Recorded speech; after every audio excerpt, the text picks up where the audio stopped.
So hello guys, this is Youlostbro for pokerimania.com,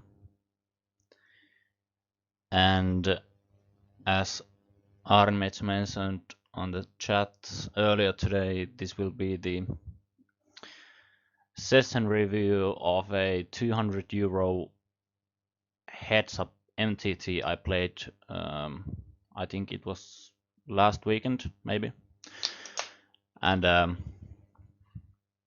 we'll be reviewing some of the hands since I made a promise on the Finnish forums that's what we'll do.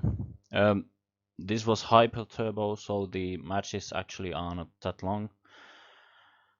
But we'll just review the video files I have here, and if and most likely when we have some spare time after these, we'll just review something else. So let's just jump into the action. I got a buy on the oh, actually I didn't get a buy on the first, so some of the field just got a buy to this second round, but I didn't, so this is from the very beginning of the tournament.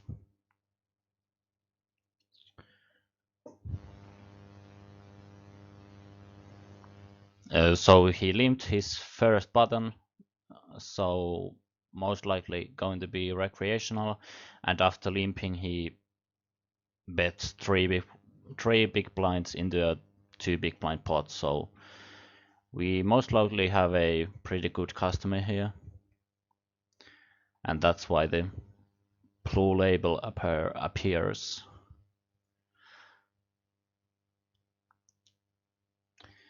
Min raised sixes, and on such flop I'm not going to continuation bet. We too often get called by a better hand, not too often get a call from say ace high type of hand, and sometimes face a check raise from a polarized range, like range full of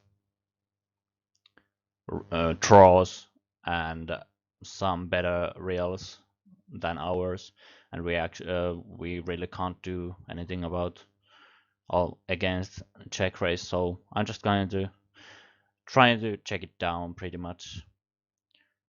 I also typed down some information that I found of this opponent from Sharp Scope. So this guy has been playing or has played 400 games with €30 average buy-in and has been um, losing some money in those games.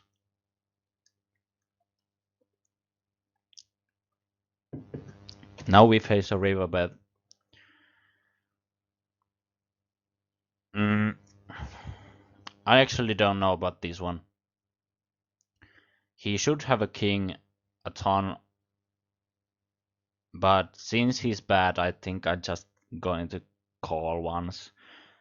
It's just a half pot bet, and yeah, he shouldn't have too many eights or sevens because some of those bet on the turn, and if they don't bet on the turn, they maybe don't even bet on the river because king is an overcard. So I'm just calling a half pot bet. Hopefully against the better regulars. I don't know if I like this call too much. He actually had a 10-5, so he turned a gotcha and didn't bet. Um, so that's a mistake in my opinion, and that's also something to write a mental note on. So he limps again and we flop a top pair, so I'm just going to bet myself, trying to increase the size of the pot. So if you have any questions or any comments about any hands, feel free to post on a chat that I have on the other table, other screen, but I'll just bring it in the front of the screen. I decided to see but three deuce offsuit. I have a gut shot and three high. I don't know. It can't be too bad. So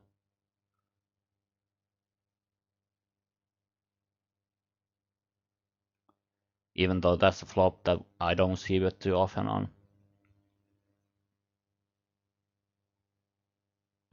I finally raise a limp with a6 offsuit. This is just pure value. And I also want to find out what he does against limps. We get a pretty decent flop for our ace-10, and I'm just going to bet 3 times with a fairly big sizings. He seems to be pretty bad, so I don't think if he even realizes if we use multiple sizings, but this is actually a flop that it's pretty wet, so I don't see bet on this flop too often. So when I do see bet, I want to have a bit bigger see bet size with my whole range. Again, I'm betting fairly big.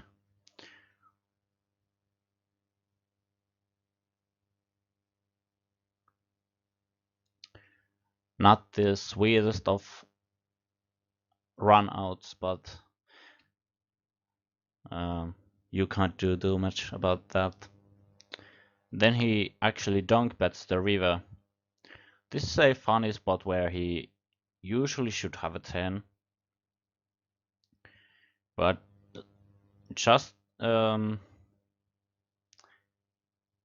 well, he could have other hands as well, but most of his calling range should include a 10.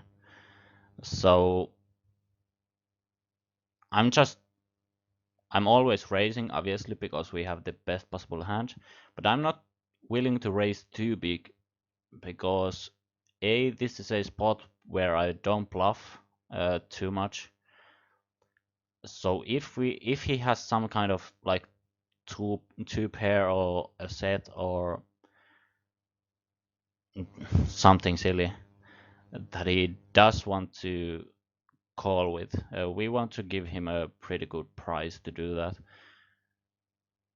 And if he bet folds, I can include some bluffs into my raising range, and I want to have a good price for them as well. And also, if I just click it back like min raise, he sometimes can spew maybe like three-bet shove with air. So those are all reasons for making a small raise instead of a bigger one. So I think 700 or 750 or something like that is pretty good sizing. I just went 750 it looks like. And I'm just hoping not to get a shove because it's usually a 10. And when I get a call, that's pretty sweet. And he actually turns two pair and not the strongest two pair. So definitely something to write a note about. Then he shoves for almost 30 big blinds. So seems to could be a bit tiltish and keep shoving. So most likely he's just going to be pretty wide from the very first hands after that one. So actually that's a reason why I've ended up folding a button with a3 offsuit. He 3x's and I'm not folding ace high. Not a great flop. If he continuation bets, I'm just going to fold, most likely. On a turn, we turn a flush draw. He didn't see bet, but I think since he's clearly a recreational player. He's pretty likely to continuation bet any pair, in my opinion, or most pairs at least. So I don't achieve too much by betting myself. I might get like ace nine offsuit to fold, but those are pretty rare.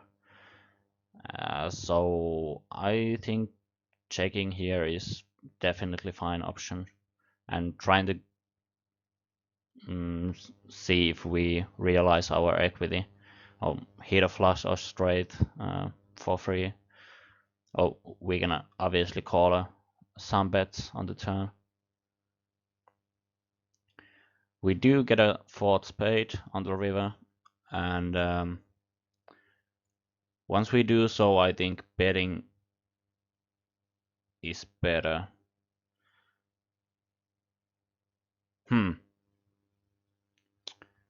We don't know too much about this guy, so we don't know whether he's too likely to um, value bet smallish spades.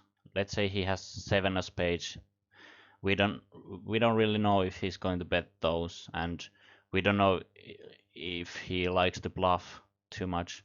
But if we bet ourselves, he might raise sometimes with a worse hand, as he did in the two pair hand. So he might overvalue his smaller flushes, and he might call with a non-flush hand. So I think betting myself here is pretty good idea.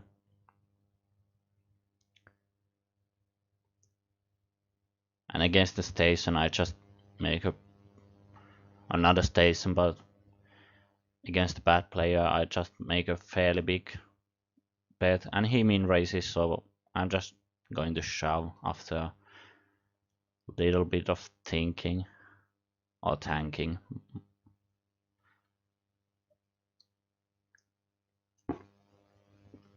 Unfortunately, he ended up folding after a longish tank, so I actually have no clue what he had. Maybe just a pure bluff. 9-6 suited, yeah. I was about to say that it looks like a pretty good hand to limp. This guy has been 3-bet shoving a bunch, but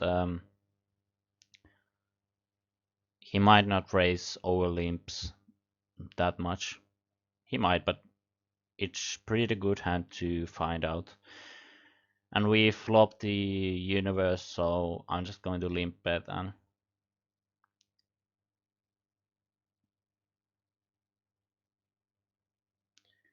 he makes a fairly big raise.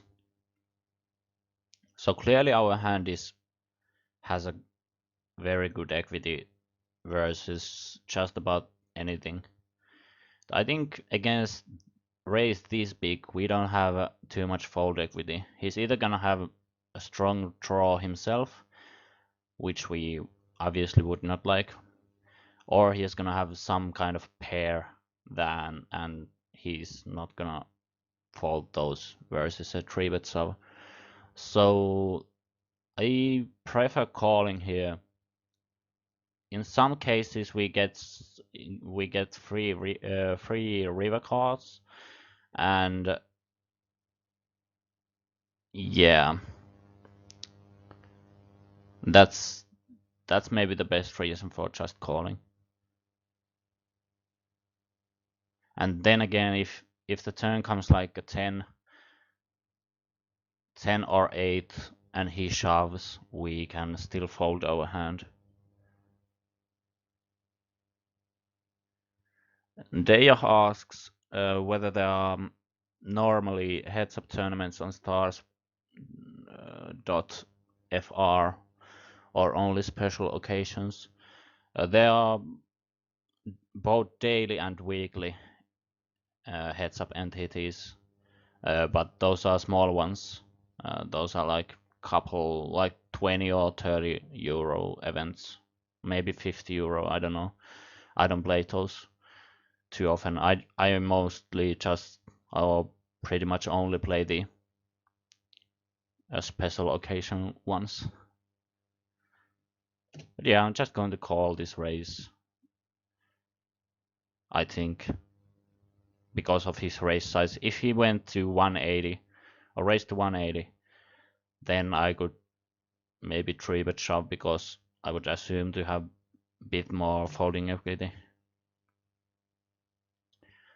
He shoves on the king of hearts and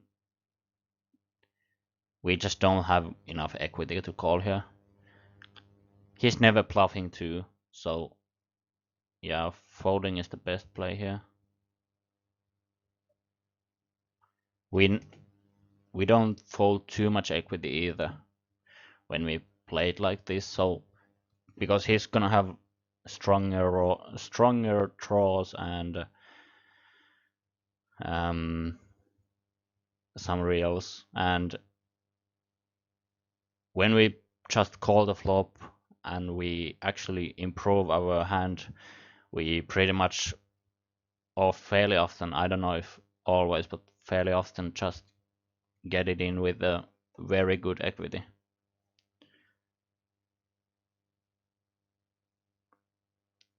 He keeps shoving.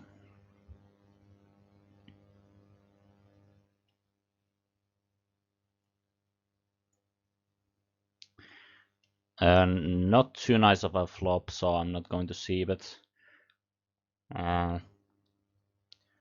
when he defends with 20 big blinds, his range is usually going to hit this flop fairly well, or this flop is a lot better for his range than mine. Now that we hit a king on the turn, we are just going to delay c-bet and take this down in this case.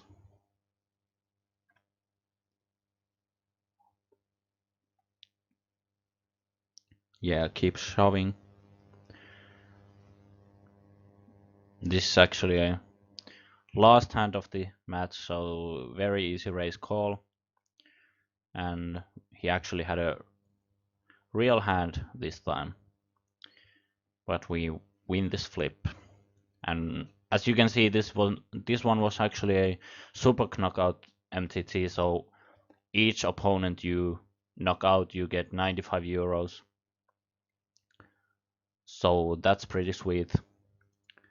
So let's go to the second round.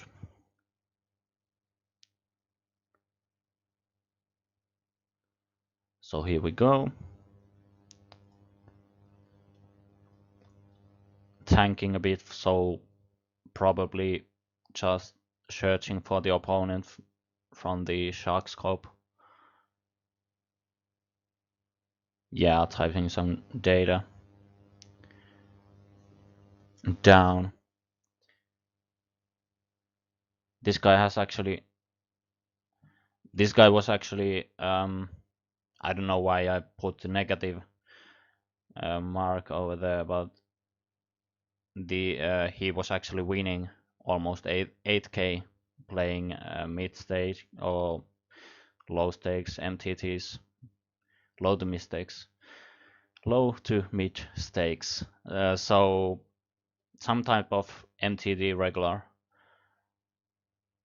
but usually the MTD regulars are not too good in heads up, so I don't mind too much.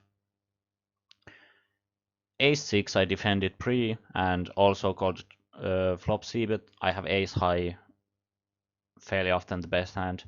I also have every single backdoor draw. We have backdoor straight draw and backdoor flush draw, so looks like a pretty standard call. And on the 6 of diamonds, I'm still going to check call if he bets.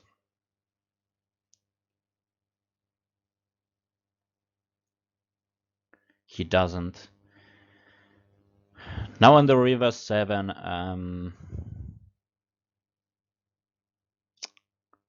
I think checking is definitely the best option.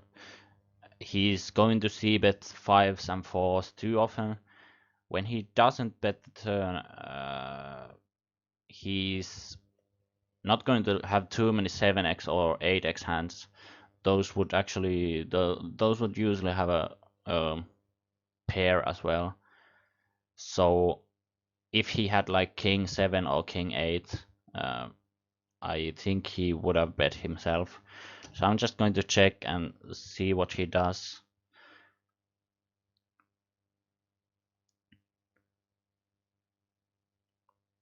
And when he pots, he shouldn't have too many flushes in his range, because with no history he usually doesn't check those on the turn. So he's only repping straights for value, in my opinion, when he bets the pot. And actually, when he bets the pot, he shouldn't have too many 3x hands either, because those usually bet a bit smaller. Because I do have some 8x hands in my range, and yeah, and the flush is also out there. So usually this means a bluff or 8x hand. And when we think about the 8x hands that he has in his range, those are pretty much 8-6, 8-9. Both are the hands that he might see bet on the turn. Maybe not, but he might. 8-5, 8-4, pocket eights. 8-5 and 8-4 are also hands that I wouldn't see bet myself on the flop. So I assume that some of the bit regular-ish type of players don't see but those hands too. So when the value range is pretty narrow, but he could have like any two Broadway cards, or sometimes could bluff with 4 or a 5. That's pretty rare, but he's gonna have like Jack 10, Queen 10, King 10, King Queen, King Jack, Queen Jack type of hands. So therefore I think calling is definitely fine. And if I remember correctly, I did call. But let's see.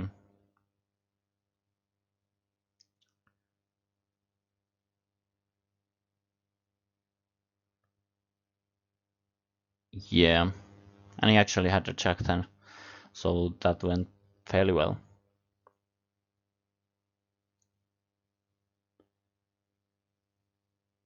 Open raised King 5 and opted to see it. Not a great turn to continue, so I just check it back. We bink a top pair again, and it looks like I bet the pot on the river.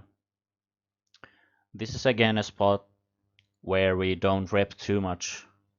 We could have like king 6 or king deuce, or like any king x hand, but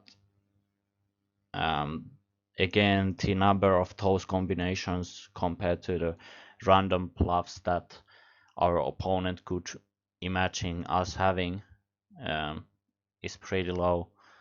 So, and again, when we made a hero call against the pot size bet last hand, I guess I just tried to find out whether he was any in a bit in a tilt or something, or would call lighter for some reason. So I thought this was game flow wise good spot to bet bigger than I normally would. I would normally just bet like, well, 3 to 400. I sometimes spot it here as a standard line as well, but it's definitely on the biggest side of the range of sizings that I use here.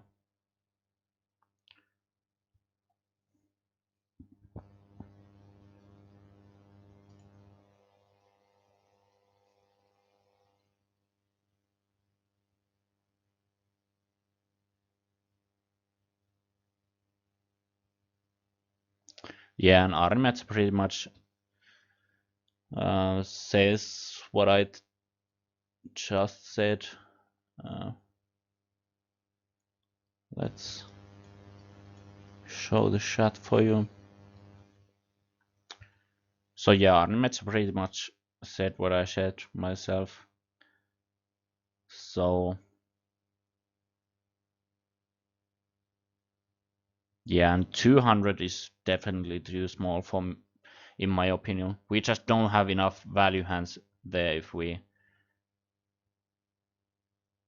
compared to the bluffs anyway. So with our value hands, we just want to make it as big as possible. So actually potting as a standard is pretty good idea, I think. Also, we 3-bet it king queen for value. Not the greatest of flops because I don't expect ace high to fold too often against one versus one bet. But we have king of clubs and he's still going to fold like 8-9 of diamonds or 9-8 of diamonds. So, and I don't really want to check call, check call for multiple streets. So I think betting is fine. And with my range on paired paws, 40 big blinds effective, I just 3-bet to c-bet to somewhere around 200 or 250 with my whole range. And yeah, he folded, so that's very good. Again, a spot where I actually could 3-barrel a bunch because I'm expecting him to 3-bet high cards and therefore his check calling range isn't gonna be it's not going to be that strong on such textures, but checking is definitely fine too. And I think I'm more likely to check. Yeah. On the 10 of diamonds, I'm just going to check again. If he would have bet it, then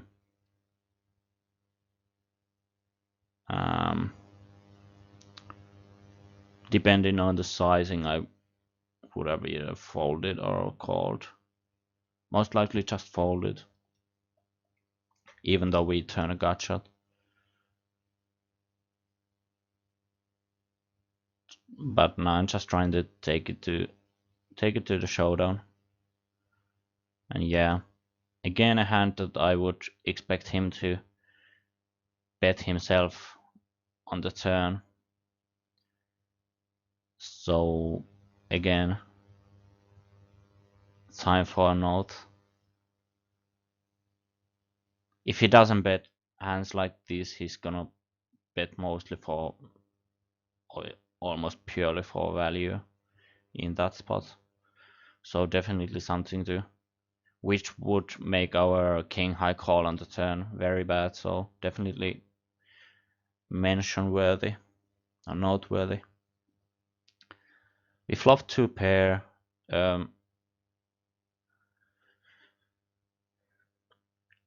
His c-bet sizing is fairly small. It's pretty good sizing actually, but it's on the smaller size compared to the sizings that you usually see. I think check calling is the standard line here, just because we block everything. I know that I have thought about how we have pretty much run him over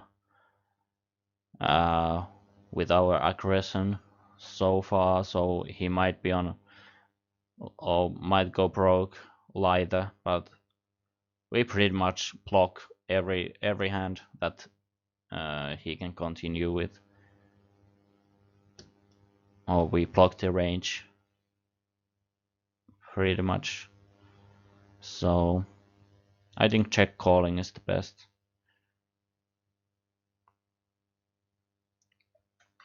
And then check raise on the turn on some turn cards. He claimed to have 3-bet shoved pocket jacks for 25 big blinds, and I don't know if he did. I don't believe him, but if he did, that's pretty bad. I think he has like deuces to fives most often.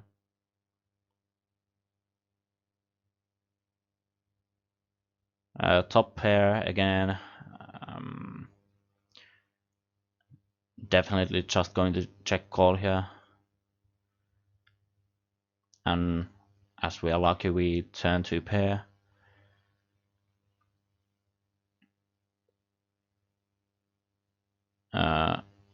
He ends up betting the turn for a bit over half pot with 1000 behind. So this is actually a turn card that you people usually don't see, but as a bluff too much. Let's say if he has 10-9 or something, he can't expect to have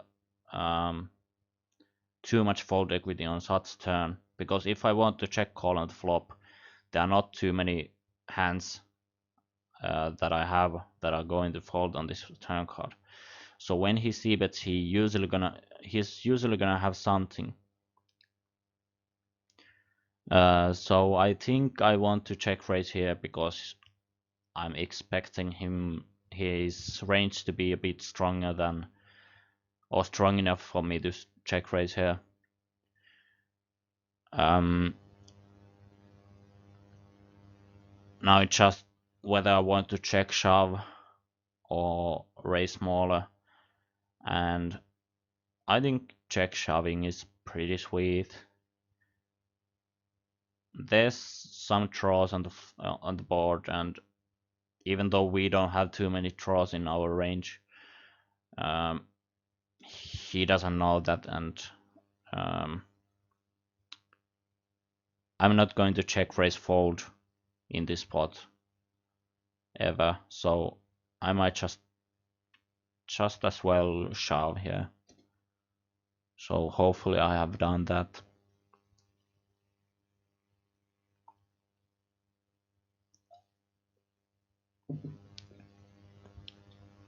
I actually ended up check raising smaller.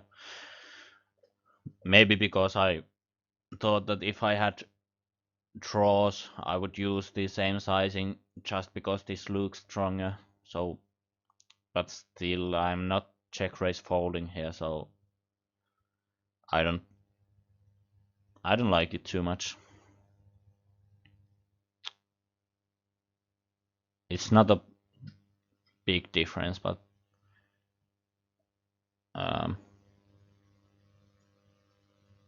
it's a bit simpler. And yeah, we call a 3-bet shove obviously here. He had pocket kings, so unlucky for him. But actually, when we check raise on this spot, kings are never ahead, I would say. I'm going to check call every verse real hand, and I don't have too many draws in my range when I don't check raise this flop.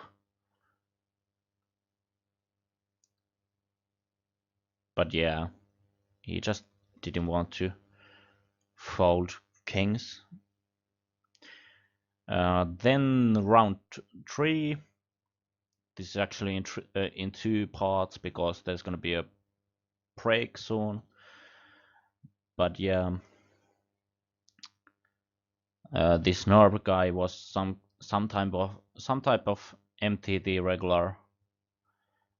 He had only played 100 games, but his average buying was 150 euros, and he had binged some MTT for 15k. So even with negative ROI, he had been winning a bunch from this side.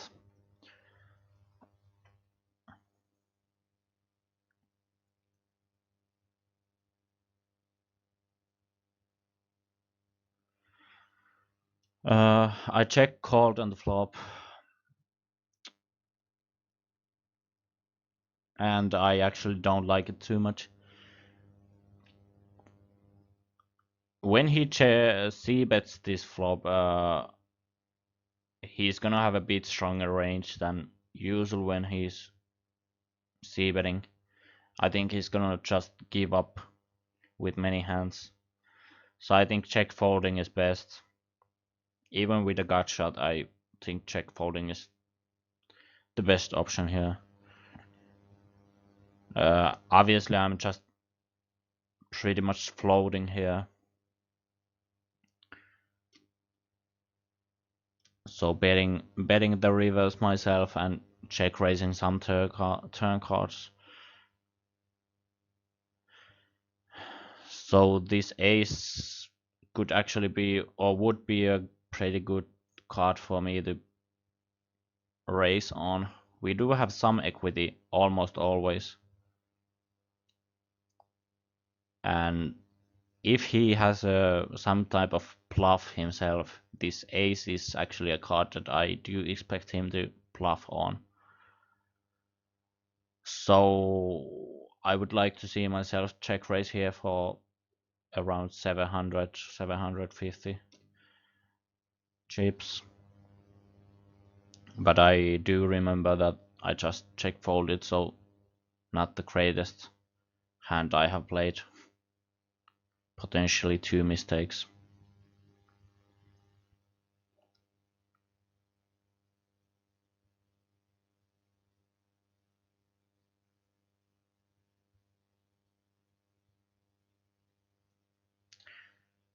This Snurp guys actually turns out to be way too tight, at least on the button. Maybe both positions, I don't remember. But definitely someone that I do consider to have an edge on. Even when he is playing with such big average buy-in. We flopped upset and just going to bed with a bigger sizing than usually, just 3/4 since the board was very wet.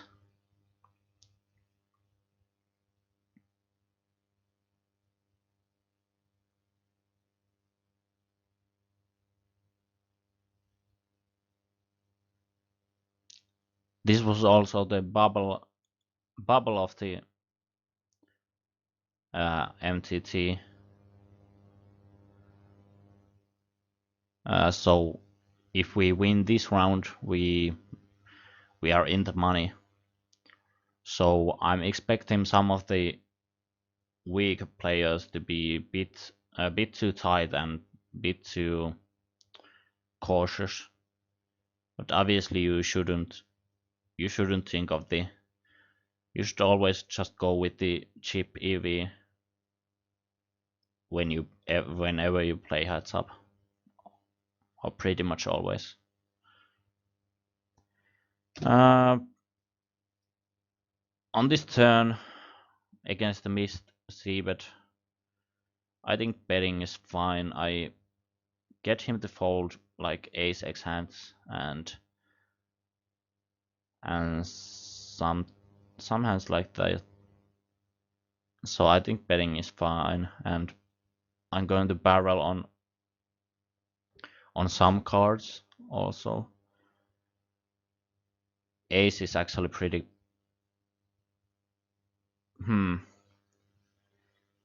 I don't know whether he's gonna have too many.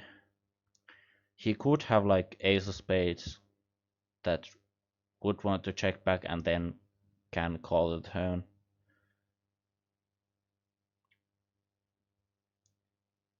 And I do have too many bluffs.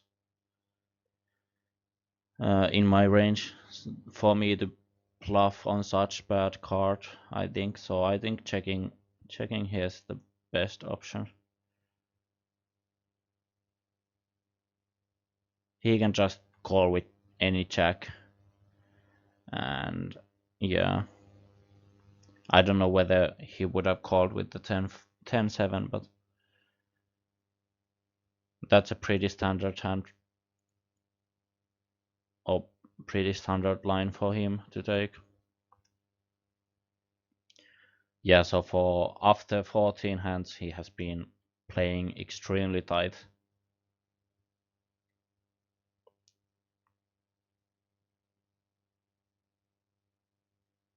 From both positions.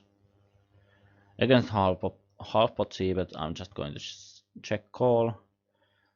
Then we turn an ace. And this is actually a spot where I would not have a C check raising range. I don't think without reads. So I was going for check call. Against the missed bet on the river, I'm just betting myself and hoping to get called by some queen X or like any pair. I do have a lot of draws in my range and so on, so he's gonna call me with most pairs, I think. And on such boards, when I do actually have a lot of draws in my range, I want to bet here with a fairly small sizing, so around half pot, maybe 240, 270. It looks like I'm going for 270.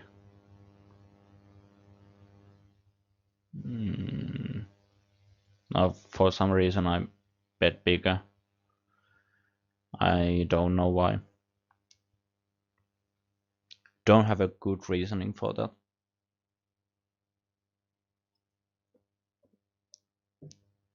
So ace king. He defends fairly or very tight, 25/13 on the big blind. After 8 big blinds, so I think c betting is definitely, well, I don't think we get too much value by c betting here, if he even lets us to c bet. But I would c bet almost any pair because he's not gonna have too many of these low cards.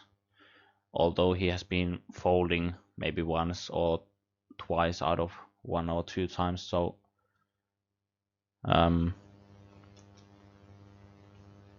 maybe he just doesn't float or doesn't battle enough for me to make thin value bets anyways.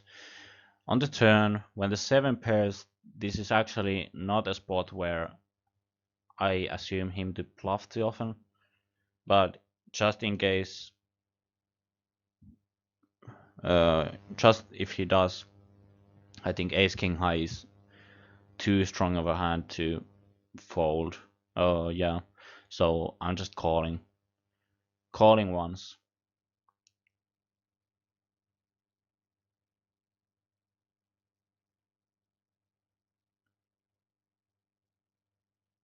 And if he bets the river, I think I'm just folding. Yeah. Ace king. We haven't 3-bet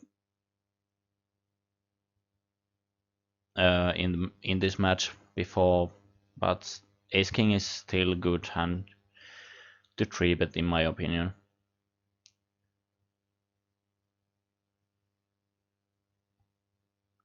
And we actually face a 4-bet, and it's a pretty big one. We only have 15 big blinds or 45 big blinds effective, and yeah, 900 is just way too big in my opinion. So this actually means that he's a bit more likely to have a value hand, but with ace king we are just 5-bet showing. It would be good if he good to know if he actually 4-bets this big and then folds to a shove. He took a pretty aggressive line with eights against my first 3-bet. The standard line would definitely be just to call, but maybe he somehow knew that I'm going to be a aggressive regular, then 4-bet calling could be a good idea. But if you are 4-bet calling with eights, your 4-bet sizing needs to be small enough for me to think that I do have fold equity, and 900 is a bit too big in my opinion. Yeah, obviously we run good in flips. Then we pick up pocket queens, 5.5 big blinds deep, and he tanks for a bit and ends up calling with pocket kings, which is pretty sweet hand to have 5.5 big blinds deep. Maybe he was just typing that down a note or was playing multiple tables. 11 big blinds deep, I opted to 3-bet shove queen deuce offsuit. He doesn't need, he only needs to raise fold fairly small amount of hands for this to be profitable. So, and I think this is pretty good hand to 3-bet shove with. This shallow. I went for raise fold myself. He has been so tight. 40 or even less than 40 BPIP for now, so yeah. King 10, couple of options. I think either shoving or limp calling are both fine options. Um, with only 9 big blinds, I think shoving is, well, I don't know. They're close. Yeah, we get him to shove, but which is actually what we don't mind with King 10.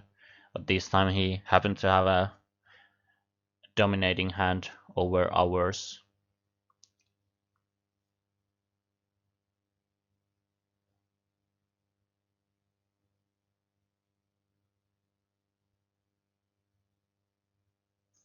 Then he 3-bet shoved 20 big blinds deep. Again, Queen 10 is a hand that you could limp with. But again, you can't really limp call 20 big blinds with Queen 10 offsuit. So I think it's fine to raise fold. And with bottom pair, I'm not going to see, but yeah.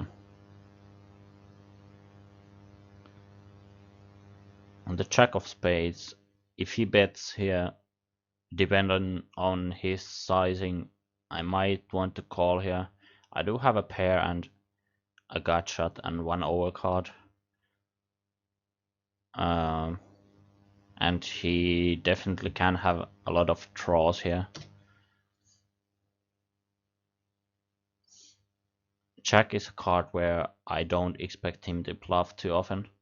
We do have some jacks in our range. So now that he checks, I actually think shoving could be a good idea. We had 2 pots, but it's pretty hard for us to have a bluff in this pot. and it's pretty hard for him to have a calling hand against our range. Um, and yeah, I think Queen 6 such just it's close whether it wins often enough in a showdown. So yeah, both checking and shoving seem pretty good options.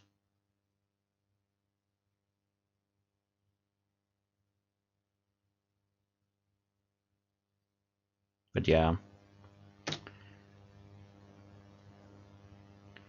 now we just want the easier way.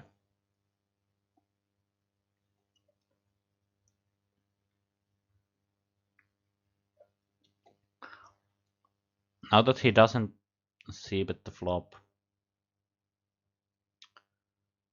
we need to think whether we want to bet this turn card, and I think we do want to. He's gonna have like some king x, and then next hand he might fold here, and well, I don't know if he really has those too often. He's supposed to have some showdown or some hands that he can call the turn bet with, but also he's supposed to have some like 8-9 of hearts, or well, maybe 7-8 of hearts type of hands that just give up.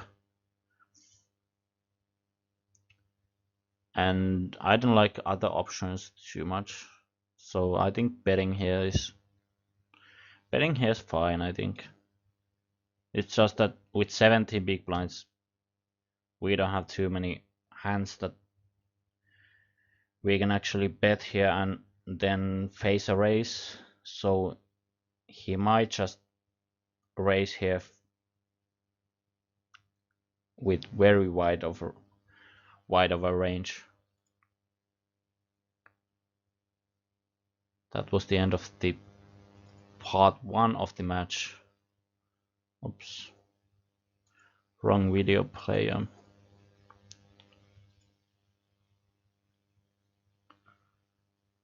So let's go do the part 2.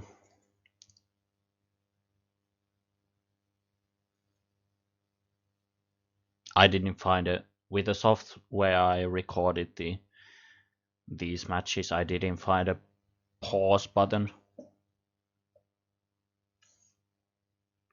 So now we are 11 big blinds deep. So there's some skill involved, obviously, but yeah. For some reason I thought that limping 8-5 would be a good reason.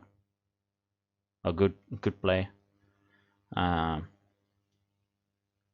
It can't be too bad, but I'm not quite sure whether it wins more than mean raising does.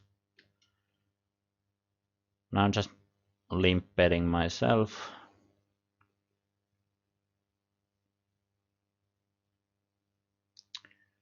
On the pairing turn card, again I don't expect to have too much fold equity, so I'm just checking back.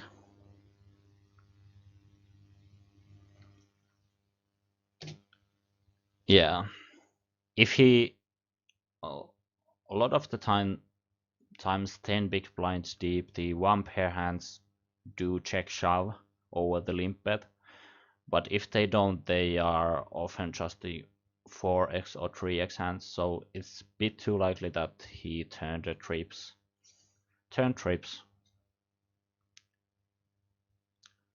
And yeah, I don't think the river is too good of a bluff spot either. And then when he shows 9-5, that's actually very surprising.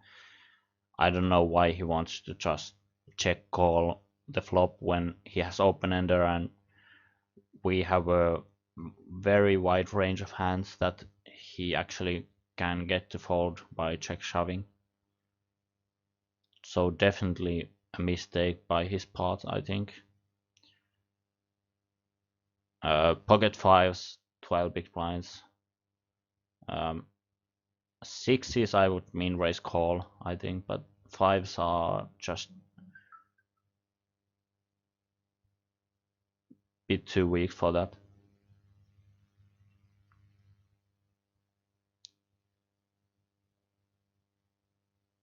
And pocket fours also a shove. We get a call and we win another flip. So nice to be lucky. So we are into money in the tournament, and yeah.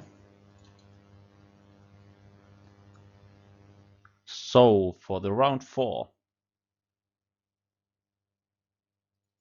which ended up being the last one, unfortunately.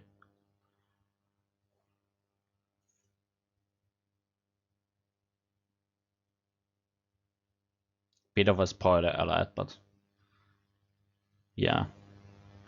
Many of you probably knew it already from the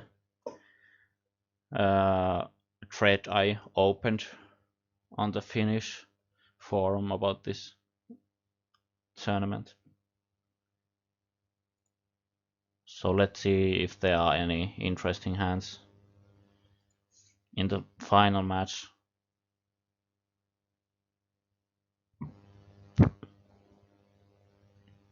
So this guy had blocked the sub scope, so no information was available. But the fact that he has blocked this scope usually means that he's some type of regular,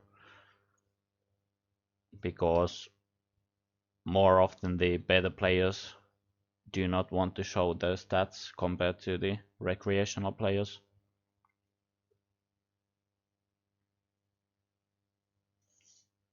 Pocket sixes here, I'm just going to check and try to get to the showdown.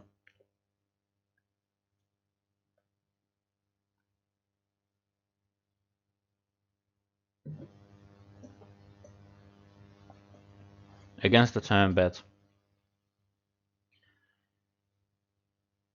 he shouldn't have too many 10x hands.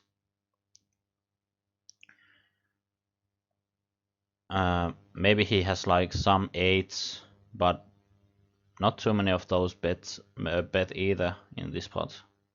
Too often, I think. Maybe sometimes, but definitely not always. He could have like some hands that gave up on the flop and now decide to bet, but we are almost never in too bad of a shape. So I think calling is fine. Obviously, he sometimes has ace-x of hearts or 8x of heart type of like flushes that we are trying dead against, but those are pretty rare.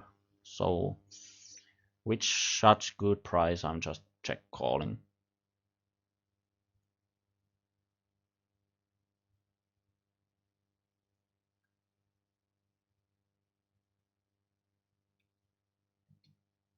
Then he bets the river again.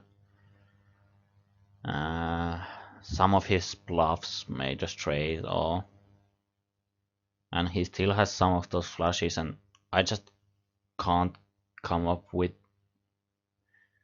big enough number of bluff combinations that for me to call here, so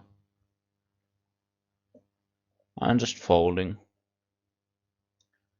Sorry, I need to sneeze now. I'm still again in a bit of a flu, so I'm muting my microphone for a couple of seconds.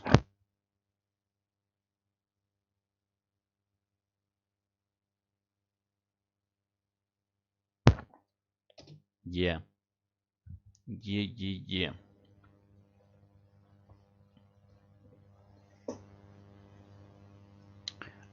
We flop a second pair.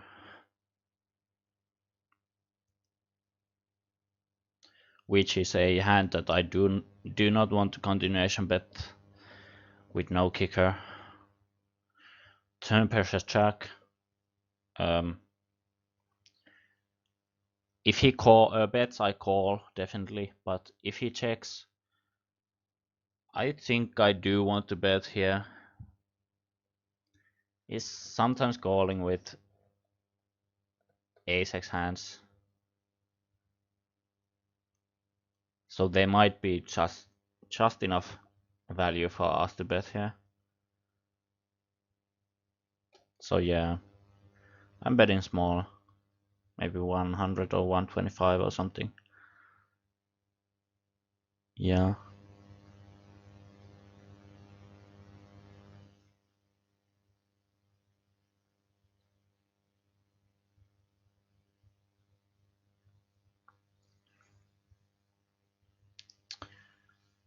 So he's playing fairly slow, so he might be just playing MTTs or something.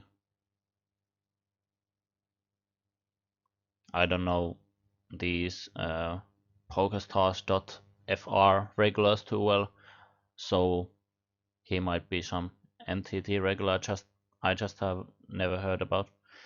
I'm calling a 3-bet with ace-7 offsuit because he made it so small, and as I typed down, he only used 4.5 big blind 3-bet.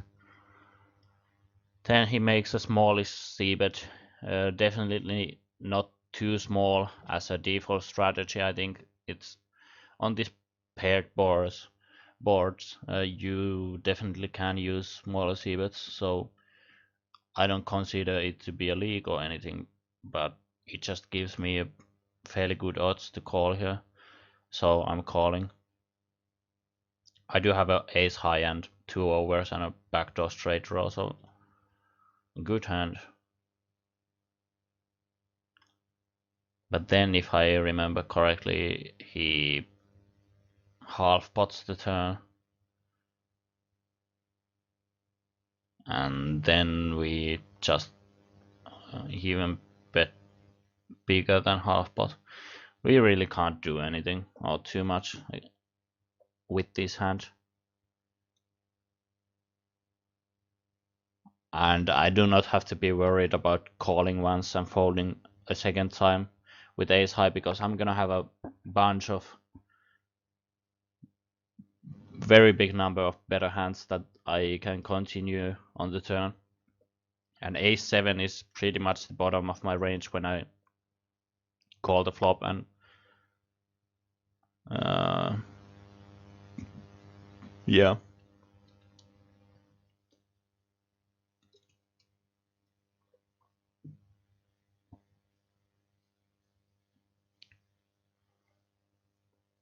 So ace king, he has been playing extremely tight on the small blinds so far. Maybe he just got 8 deuce offsuit 3 times and is actually playing like 85%, but at least it's a bit more likely to for him to be too tight on the bottom. So that's definitely a good news for us. Again, a spot where I didn't see the flop, but opt to see bet the turn.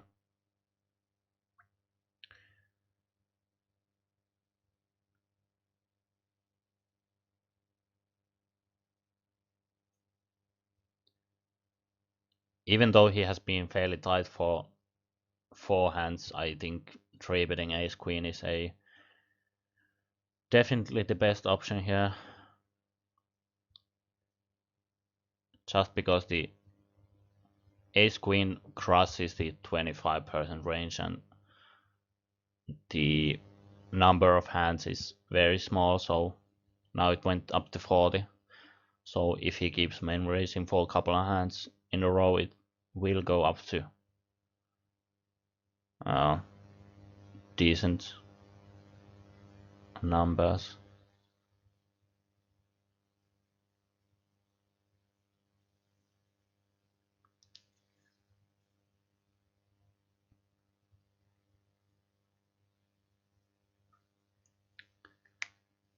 Min raised queen 8, and this time I think I'm going to see, but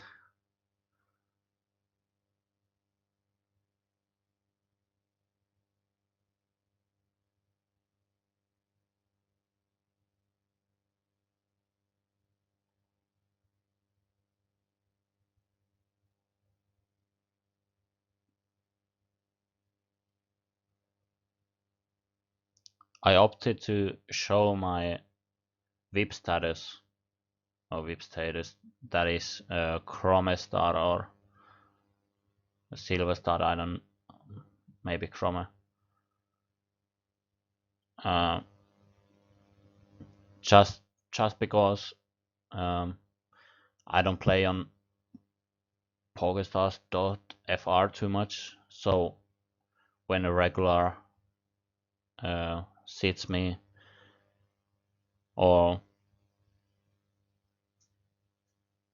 is being sat versus me, he might think that I'm weaker player and therefore I might gain some extra edge. Minuscule things, but I really do think it matters a bit.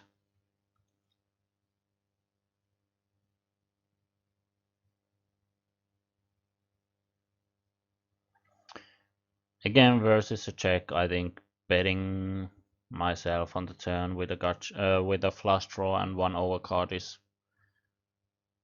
a good option. I don't think he's going to fold too often versus one bet.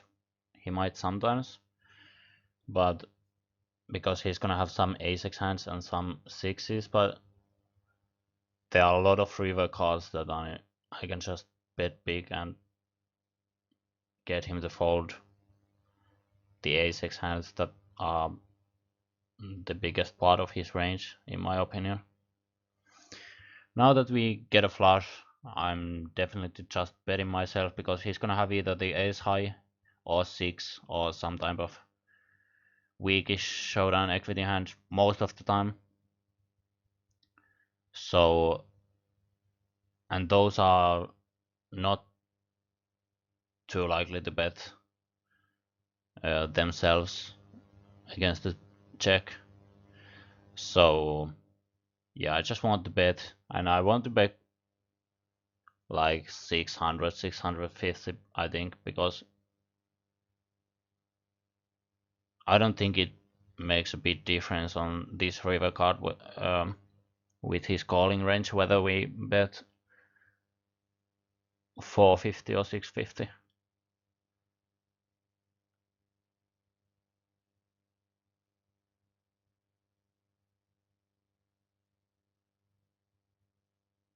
Yeah, I think this is a bit too small.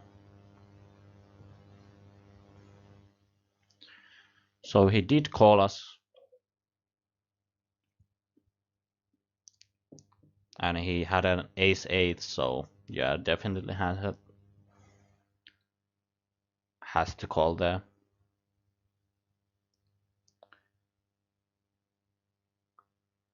King 10. This is actually a crucial hand. Pretty standard c-bet for us. This is not a hand that I played too well, in my opinion. So I c-bet it. And now that he checks the turn in a while, I opted to c-bet here for two reasons. One is that our c-bet percentage is pretty low, and every time that we have not c-betted, we have delay c-betted, which usually means that we have had some type of showdown equity. So he might think that we are uh, a bit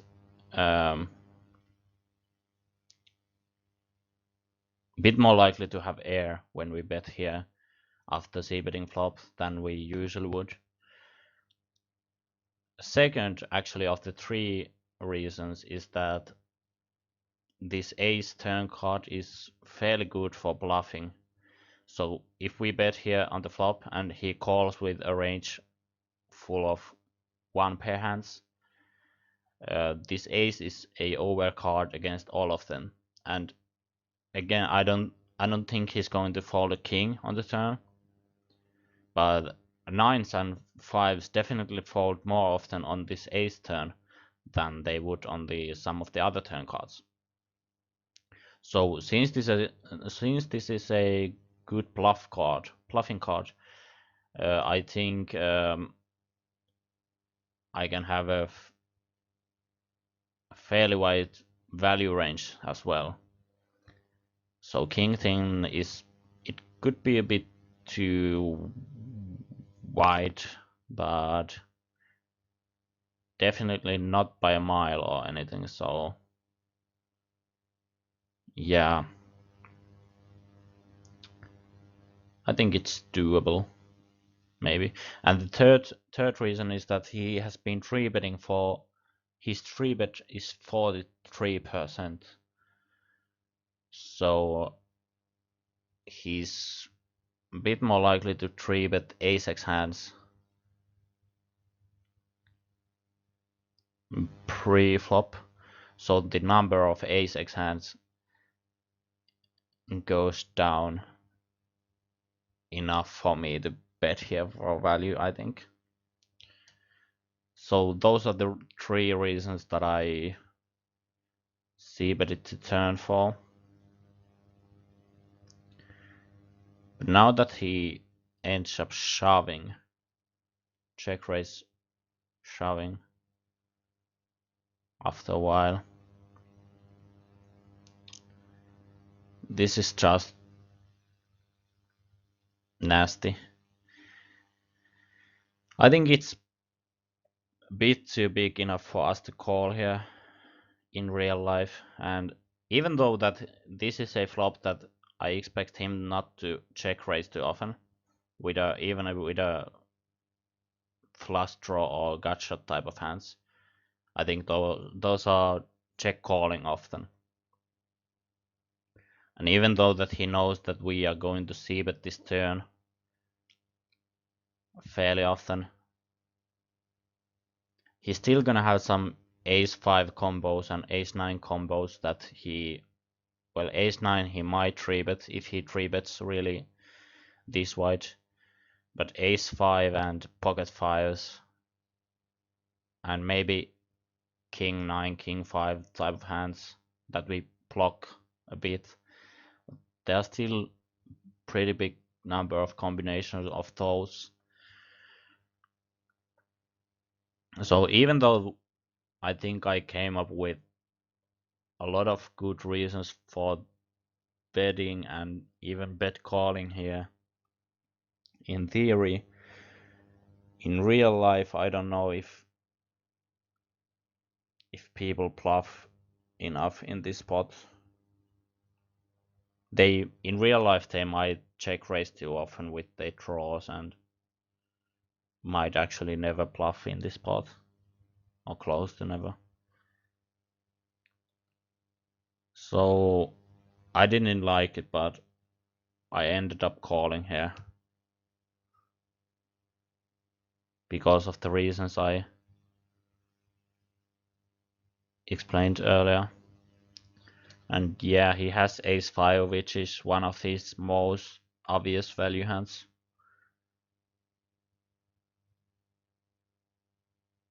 If he had like ace 3 of hearts or ace 3 offsuit or something, I think he would not have shoved on the turn. So that makes my call better, but I don't know whether it's good enough still.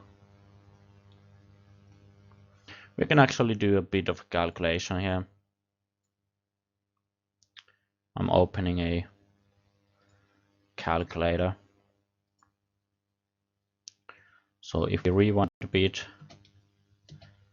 we need to call. Let's take a notepad. This is like pro analysis. So calculator. So we need to call 1870 to win a pot of 1870 plus what is out there, 3300 ish. So we need to have 36.5% equity against his range for us to call to break even. So let's say that we want to get 36% equity. So once we have king of clubs and 10 of hearts, and the flop is king of hearts, 9 of hearts, 5 of clubs, and the ace of spades.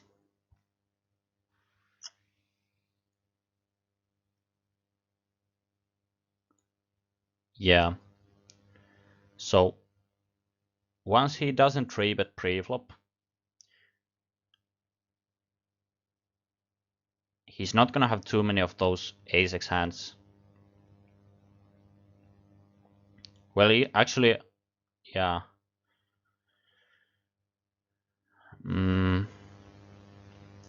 Let's do it this way. Let's give him the obvious value hands, and since his 3-bet was pretty high, I'm not including ace-9 suited in his preflop calling range, but I'm including ace-9 offsuit, so that evens out a bit. And king nines, and 9-5 suited. Am I missing something? So against this pure value range, we only have 7.95% equity. So now we need to, and it's 42 combinations. So now we actually just want to give him some number of combinations of bluffs, or the semi bluffs. So I'm taking, no, not these ones. I'm starting with the 5 of hearts type of hands. So I'm getting some bluffs. So there's 6 combinations of those. And we already get 20%. So I actually do think after this one that my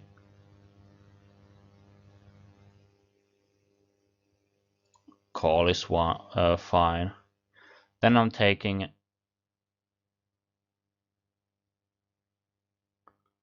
some straight draws.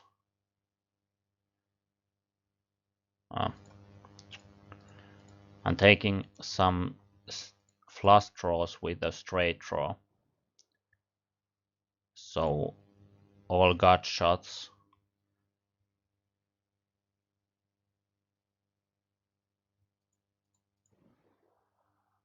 With a flush draw. I'm already at 32%. And even though he might check raise with hands like 4-3 suited or 8-7 suited, or it evens out some that he's going to have some like queen high flush draws and queen jack offsuit type of hands sometimes, maybe. So since we are at 32% of these ones, let's see how many combinations we have to. If we only give like these, it should be pretty close. We are overwhelming favorites against those hands for some reason. Maybe because we have a 10. Yeah, I think given this, our call is definitely fine. And bet calling is fine. Um, whether we want to see bet the turn, given this info, I think it's fine. So it's close either way, but with these assumptions, I think it can't be too bad. Whether this actually happens in a real life, whether his ranges are even close to what I gave him, I don't know, but if so,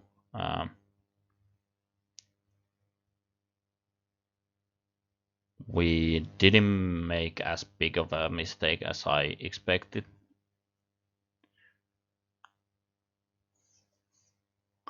So yeah, down to 8 big blinds, and this was actually, there's not too much strategy within the last 4 minutes. We just didn't get too many hands to shove with, even though I was shoving a pretty close to Nash against this guy. Uh, we got this ace-7, and then we just got a bunch of very bad hands. So we kind of played to very small stack. Like 8-6 suit offsuit is not quite in the Nash. And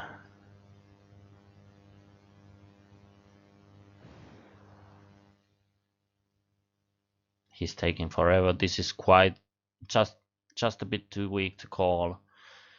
7 deuce suited, not too good for shoving. 6 deuce offsuit, and so on. So nothing too interesting in these hands. It seems like we use the. It's been 85 minutes out of 90 minutes that we had planned for the session, so this was actually pretty much it. If you have any comments or questions or anything for the last minutes, feel free to post them. But if not, we are just quitting after a couple of minutes. For the last 7 minutes, I don't think it's worth it to open any other video files and review them for the couple minutes. But if you have any questions or comments, this would be a pretty good time to post them, and if not, then we'll just quit after the end of the 2 minutes of this video. So pocket trees, I get the flip, and I actually chop it up against ace king. 5-3 offsuit, 7 deuce offsuit. Even with 4 big blinds, it's not good enough to call.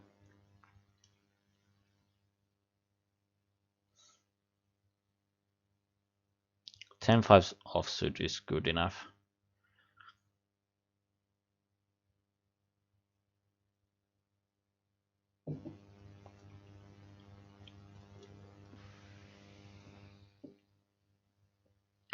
Yeah, but thank you for railing. I actually sold sold some action of this tournament in the Finnish forum, and if I remember correctly, Siegel Steven was one of the buyers who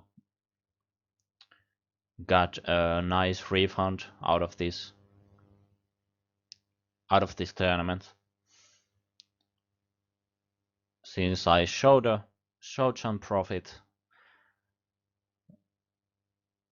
with this one.